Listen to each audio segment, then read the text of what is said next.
Israel का हमला Iran से ज्यादा लेबनान पर तेज है और ईरान का हमला इजराइल से ज्यादा खाड़ी देशों पर तेज है।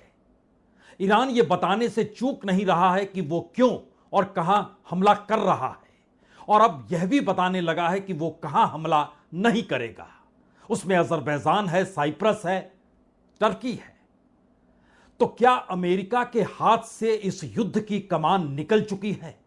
और जो सवाल अमेरिका के भीतर अभी तक उठ रहे थे, उन सवालों की फहरिस्त में बड़ा सवाल अमेरिका के पूर्व राष्ट्रीय सलाहकार ने खुलकर दे दिए कि दरअसल ना तो लक्ष्य है, ना पकड़ है, और ना ही सैनिकों के सामने कोई साफ व्यू है।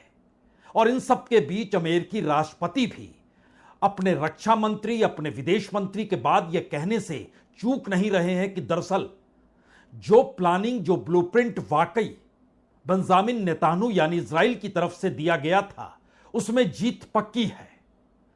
लेकिन यह जीत पक्की है का रास्ता अब भी इतना उलझ चुका है कि आज भी व्हाइट हाउस में खुले तौर पर ट्रंप के मंत्री यह बताने आ गए कि हमारा मिशन है क्या, हमारे मिशन के पीछे की सोच क्या है। 7 सैनिकों की मौत हुई है, उस पर शोक भी जताया जा रहा है, और यह भी जानकारी है कि कुछ अमेरिकी सैनिकों को कहीं ईरान में बंधक तो नहीं बना लिया गया। ये सारे सवाल जिस तरीके से अब व्हाइट हाउस के भीतर धड़कने लगे हैं, उसने एक झटके में 3 बड़े सवालों को खड़ा कर दिया है। पहला सवाल तो यही है कि यह युद्ध सिर्फ अमेरिका, इजराइल और ईरान तक सीमित नहीं है। दूसरा सवाल है कि अंतर्राष्ट्रीय तौर पर दुनिया की जो इकोनॉमी एनर्जी के इर्द गिर्द घुमड़ती है, उसमें मिडिल ईस्ट का युद्ध में शामिल होना या ना होना। लेकिन इन परिस्थितियों में मिडिल ईस्ट का युद्ध के निशाने पर होना, उसने एक झटके में पूरी दुनिया में आर्थिक तौर पर अफरा तफरी ला दी है। और स्थिति कितनी भयावह है, इसको लेकर यह भी समझ सकते हैं कि इन परिस्थितियों के बीच दुनिया भर के शेयर बाजार ढहते चले गए, कितने लाख करोड़ रुपए ढहे हैं। और जिस तरीके से दुनिया के भीतर अब बड़े बड़े धंधेबाज भी अपने तौर पर अपने पैसे को कैश में कन्वर्ट करना चाह रहे हैं, वो उस इकोनॉमी के लिए घातक है जो इकोनॉमी ट्रेड पर चलना चाहती थी और अमेरिका ट्रेड पर चलाना चाहता था। तो क्या इन परिस्थिति के भीतर अमेरिका कोई रास्ता टटोल रहा है?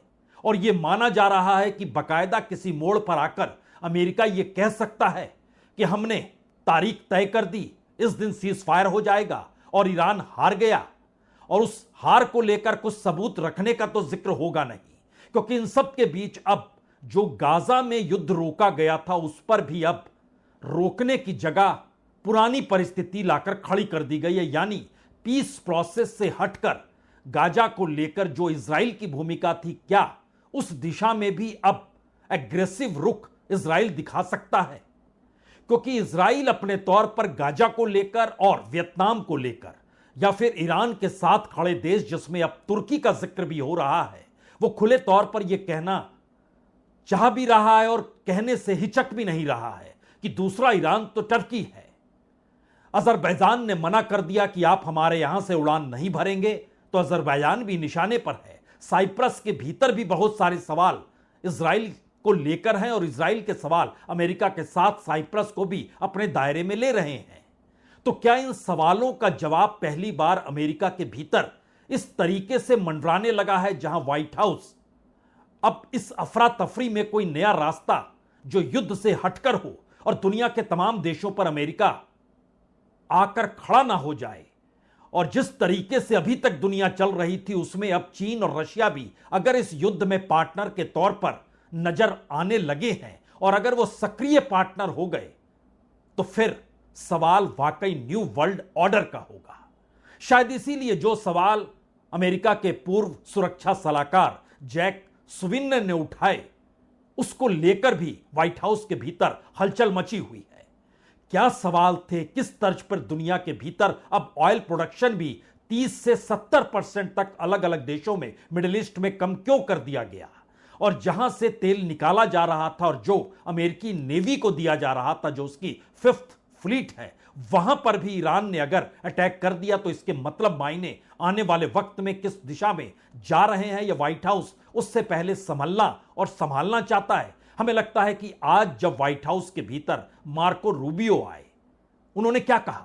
The goals of this mission are clear, and it's important to continue to remind the American people of why it is that the greatest military in the history of the world is engaged in this operation. It is to destroy the ability of this regime to launch missiles, both by destroying their missiles and their launchers, destroy the factories that make these missiles, and destroy their navy.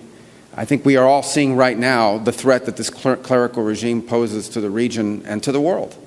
They are trying to hold the world hostage. They are attacking their neighbors. They are attacking neighboring countries, their energy infrastructure, their civilian population. They're attacking embassies. This is a terrorist government. This is a terroristic regime.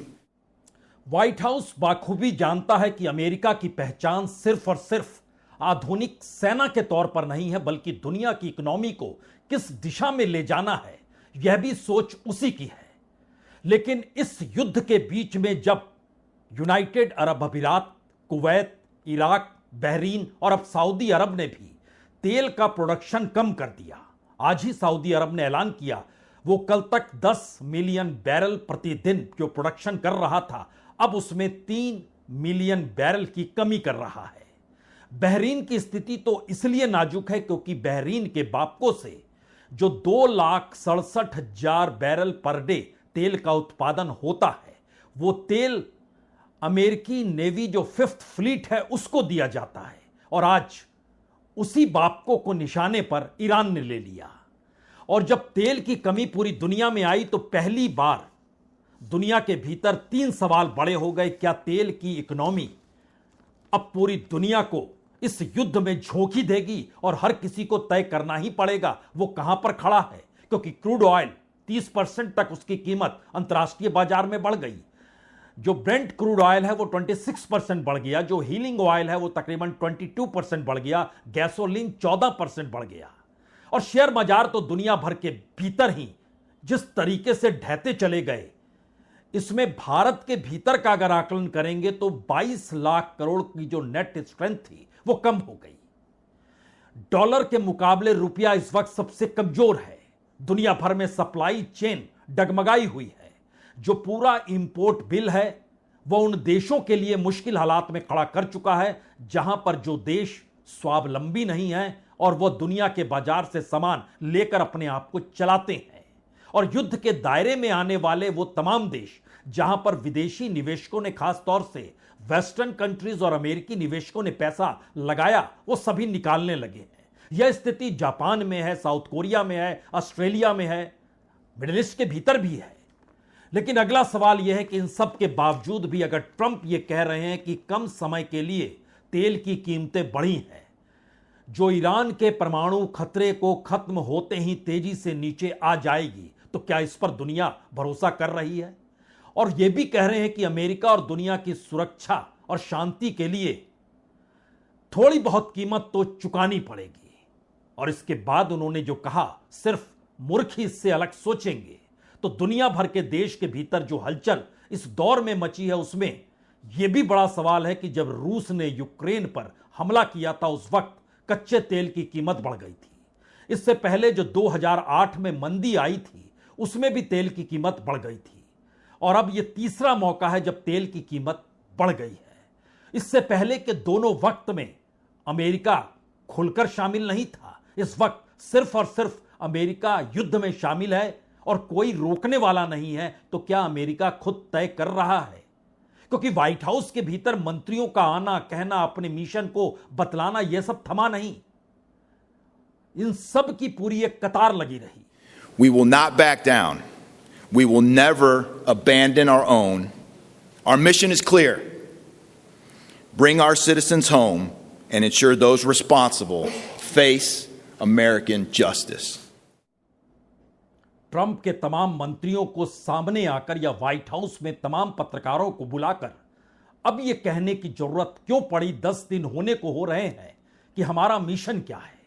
जो 7 सैनिकों की मौत हुई उस पर हर किसी ने दुख व्यक्त किया। आने वाले वक्त में कौन सी स्थिति होगी इसको बताने से इनकार किया, लेकिन सफलता मिलेगी इसका जिक्र भी किया। दरअसल ये सारे सवाल अब इसलिए महत्वपूर्ण हो चुके हैं क्योंकि अमेरिका के पूर्व सुरक्षा सलाहकार जैक सुलिवन ने 5 सवाल उठाए हैं। पहला सवाल है कि अमेरिकी सेना कुशल है